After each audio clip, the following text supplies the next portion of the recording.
Hey guys, this is Rohan, and today we are going to discuss software testing. So now let's discuss about various types of testing.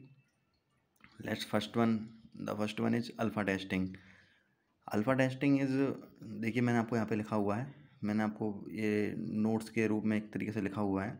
Alpha testing का मतलब होता है कि जो स्वयं के द्वारा की जाती है, यानी जो खुद करते हैं, यानी कि मतलब जो डेवलपर साइड की तरफ से होती है, यानी डेवलपर्स जो टेस्टिंग करता है उसको अल्फ़ा टेस्टिंग करते हैं। यानी कि यहाँ पर है ना, अल्फ़ा टेस्टिंग में है ना, कोई भी डिफेक्ट्स होगा ना उसको चेक कर लेंगे, स्वयं खुद ही चेक कर लेते हैं हम एक तरीके से, और ये डेवलपर साइड के द्वारा अल्फ़ा टेस्टिंग की जाती है। उसके बाद हम चलते हैं बीटा टेस्टिंग पर। बीटा टेस्टिंग में क्या होता है कि एक ग्रुप ऑफ कस्टमर्स होते हैं, यानी ग्रुप ऑफ कस्टमर के द्वारा बीटा टेस्टिंग संपन्न की जाती है।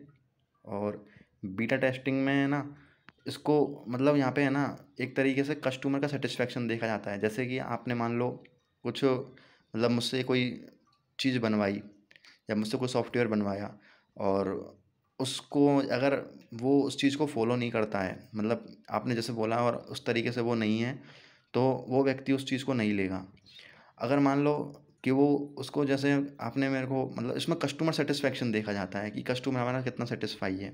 इसमें कस्टमर सेटिस्फेक्शन पर पूरा डिपेंड रहता है बीटा टेस्टिंग, और ये ग्रुप ऑफ कस्टमर्स के द्वारा की जाती है, ये ध्यान रखना। अब देखो, तीसरी टेस्टिंग है एक्सेप्टेंस टेस्टिंग, और ये एक्सेप्टेंस टेस्टिंग होती है, ये क्लाइंट के द्वारा होती है। यानी कि क्लाइंट तभी एक्सेप्ट करेगा जब उसकी सारी फॉर्मेलिटीज़ पूरी हो जाएंगी इसमें, मतलब जो भी उसने बोला होगा उसी के अकॉर्डिंग, अगर ये टेस्ट उसी के अकॉर्डिंग ये सॉफ्टवेयर होगा तभी वो इस चीज़ को एक्सेप्ट कर लेगा। अब देखो मैं आपको नेक्स्ट टेस्टिंग पे लेके चलता हूँ, एड हॉक टेस्टिंग।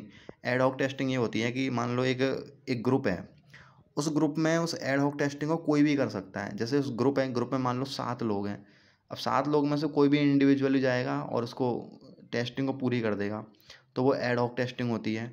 एक होती है एसेसिबिलिटी टेस्टिंग। एसेसिबिलिटी टेस्टिंग में ये होता है कि जो भी मतलब ये है ना, कितनी कितनी एक्सेसिबल है, मतलब कि जो डिसेबल्ड पर्सन है, जो कलर ब्लाइंडनेस वाले हैं, तो ये उनके लिए भी अच्छी है या नहीं है, एक तरीके से उनके लिए सॉफ्टवेयर ये यूज़फुल है या नहीं है, तो उसको बोलते हैं एसेसिबिलिटी टेस्टिंग। देखो एसेसिबिलिटी टेस्टिंग का मैं आपको एग्जांपल बताता हूँ। जैसे कि मार्क जुकरबर्ग जो है ना, उनको कलर ब्लाइंडनेस पसंद, उनको कलर ब्लाइंडनेस है, तो तभी तो उनका जो भी देखना, आप कलर देखना ब्लू मिलेगा हमेशा, मोस्टली उनको कलर ब्लाइंडनेस है, इसलिए है ना एसेसिबिलिटी टेस्टिंग बहुत ज़रूरी होती है। अब देखो back and testing. Back and testing में क्या होता है कि ये डेटाबेस की टेस्टिंग होती है एक तरीके से। यहाँ पर है ना बैक एंड मतलब, अब देखो यहाँ पे बैक एंड मतलब होता है कि यहाँ पे कोई इंटरफेस काम नहीं करेगा, तो इसलिए यहाँ पे GUI नहीं होता, ग्राफिक्स यूजर इंटरफेस, वो उसकी इन्वॉल्वमेंट यहाँ पे नहीं होती है, और ये डेटाबेस की टेस्टिंग होती है। और यहाँ पे ये कंडीशंस दिखी जाती हैं, जैसे कि देखो डेटा लॉस, डेड लॉक की कंडीशन, डेटा करप्शन, इस तरीके का देखा जाता है। अब देखो नेक्स्ट टेस्टिंग है ब्राउज़र कॉम्पेटिबिलिटी टेस्टिंग। अब ब्राउज़र कॉम्पेटिबिलिटी टेस्टिंग को ये परफॉर्म की जाती है टेस्टिंग टीम के द्वारा, और टेस्टिंग टीम के द्वारा परफॉर्म करने के बाद है ना, इसको चेक किया जाता है कि ये सारे ब्राउज़र्स पर कॉम्पेटिबल है या नहीं है। यानी जैसे फायरफॉक्स हो गया, और ये यूसी ब्राउज मतलब जैसे वो क्रोम ब्राउज़र हो गया, तो इस तरीके से बहुत सारे ब्राउज़र्स होते हैं, सभी ब्राउज़र्स पे ये चेक किया जाता है कि ये इस ब्राउज़र पे काम कर रहा है या नहीं कर रहा। अब देखो नेक्स्ट टेस्टिंग आ गई बैकवर्ड कॉम्पेटिबिलिटी टेस्टिंग।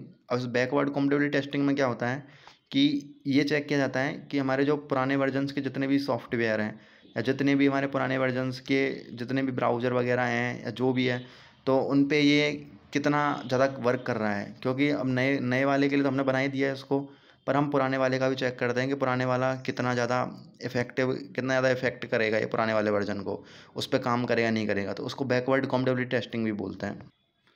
अब देखो अगली टेस्टिंग है black box testing. Black box testing मतलब होता है कि ऊपर ऊपर से, यानी कि आपको इंटरनल डिज़ाइन की ज़रूरत ही नहीं पड़ेगी। इसको ना बिहेवियरल टेस्टिंग भी बोलते हैं, और ये रिक्वायरमेंट मतलब इनपुट और आउटपुट पर डिपेंड करता है। यानी कि इसको ये मतलब नहीं है कि ये process how to process start या how to process is going, यानी प्रोसेस किस तरीके से चल रही है, इसको कोई इस तरीके से मतलब नहीं है कि प्रोसेस किस तरीके से चल रही है। इंटरनल प्रोसेस से इसको कोई मतलब नहीं होता ब्लॉक बॉक्स टेस्टिंग को। ब्लैक बॉक्स टेस्टिंग में मतलब होता है कि है ना, आपको सिर्फ इंटरनल स्ट्रक्चर का मतलब नहीं होना चाहिए, सिर्फ आपको तो ऊपर ऊपर से जानकारी होनी चाहिए कि हाँ ये प्रोसेस चल रहा है, ये इनपुट दिया है, ये आउटपुट मिल जाएगा, बस ये आपको इससे मतलब होता है। एक होती है white box testing. White box testing में होता है ना, उसमें इंटरनल स्ट्रक्चर की आवश्यकता होती है, यानी कि इसको हम ग्लास बॉक्स टेस्टिंग भी बोलते हैं, ओपन बॉक्स टेस्टिंग भी बोलते हैं और ट्रांसपेरेंट बॉक्स टेस्टिंग भी बोलते हैं। और वाइट बॉक्स टेस्टिंग जो है ना, इसमें आपको इंटरनल स्ट्रक्चर की आवश्यकता होती है।